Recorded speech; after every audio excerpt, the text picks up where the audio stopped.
It's the Agribusiness Report. I'm Tony St. James. We're joined today by Alan Clark.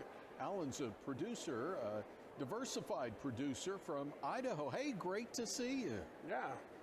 And when we talk about Idaho, what are you doing in Idaho? I say diversified, so is we going to find some cattle on your operation? Definitely. We raise 500 cow calves at Black Angus. And some row crops. Will we find barley in there? Will we find maybe some wheat?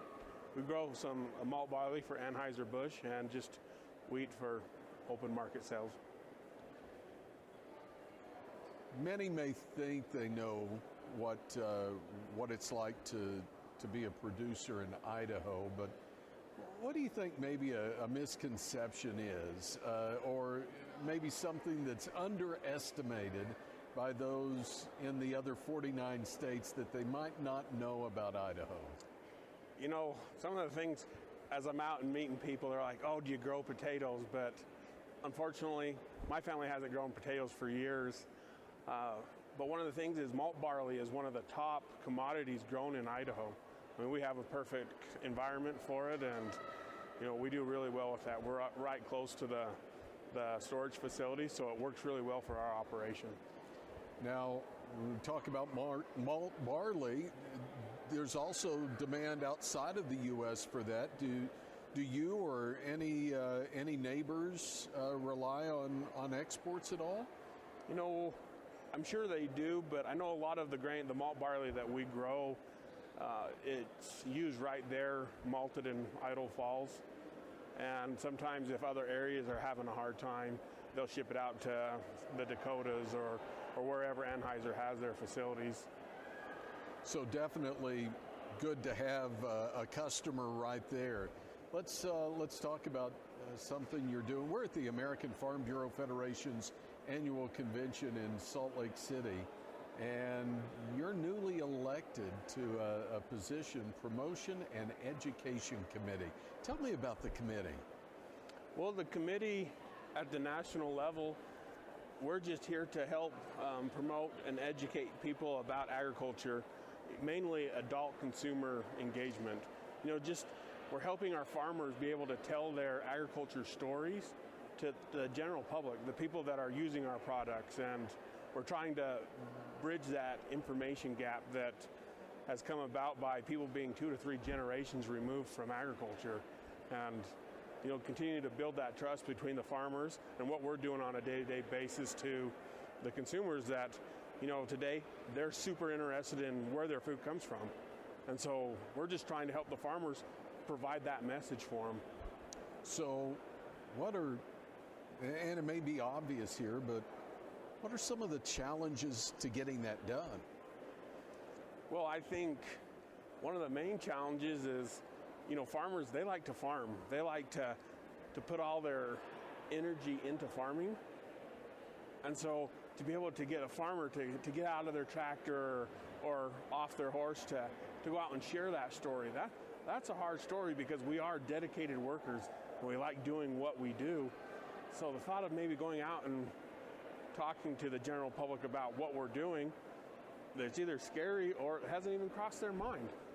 And on the other side, the consumer, like I said, is so far removed from farmers, they might not know where to find a farmer. And so we're trying to make it so that farmers are a little more easily accessed. We have social media today, and for some, they've not known a time without social media. Obviously, there's some opportunities to share that message through social media. Has that been a good channel for you? That has been a great channel. I mean, we like to share what we're doing. We're proud of farming and ranching, but you know, we try to help when people share their story, share what they're doing and why they're doing it. So when we're out there roping our calves and doctoring them and have a picture of them tied up, that they're like, oh, they're hurting that animal, but in all reality, we're helping them so that they can continue to grow, to survive, to live a happy life. But at the same time, I look at my social media feeds and I see people who are a lot like me.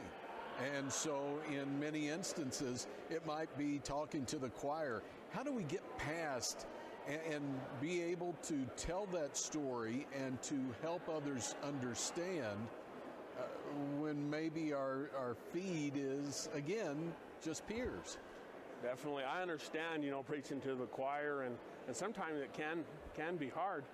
But I think it's those conversations that we can have in the grocery store when someone's walking through the grocery store and they're trying to decide, GMO, non-GMO, organic.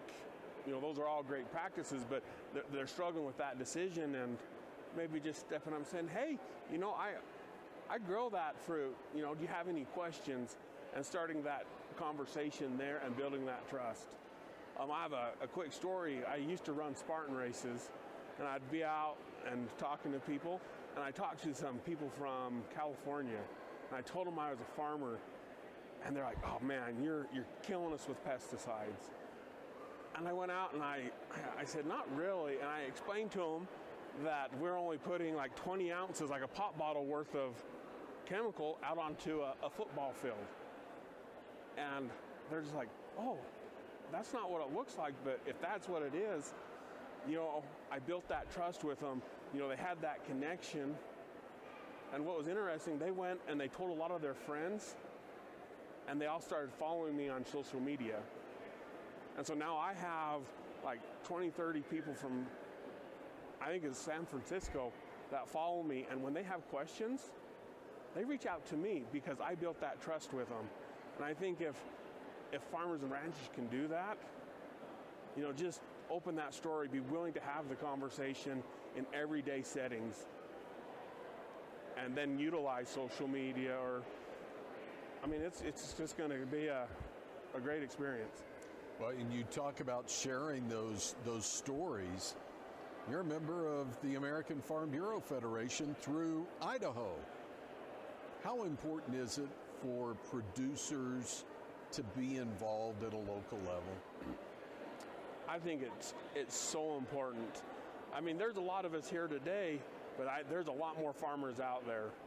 As I go and visit my coffee shop or local store where all the farmers gather, they're like, oh, good job, you're doing the work. But, I have my story, but I really can't share their story. And I tried to explain to them that, you're growing something different than me. The potato farmer that's growing potatoes, I can't share their story. Or if, their hardship or their successes, I'm not the one to share their stories. It's important that everyone is willing to share their story. And that's what promotion education is. It's at the national level, we're providing resources and kind of ways that we can help pass down through the state and county level ideas on how to share their story to be effective. Well, Alan, it's so good to see you here. Thanks for your work, and congratulations on chairing the Promotion and Education Committee in 2024. Well, thank you. Again, Alan Clark's a producer from Idaho, from Salt Lake City. It's the site of the 2024 American Farm Bureau's annual convention. I'm Tony St. James. It's the Agribusiness Report.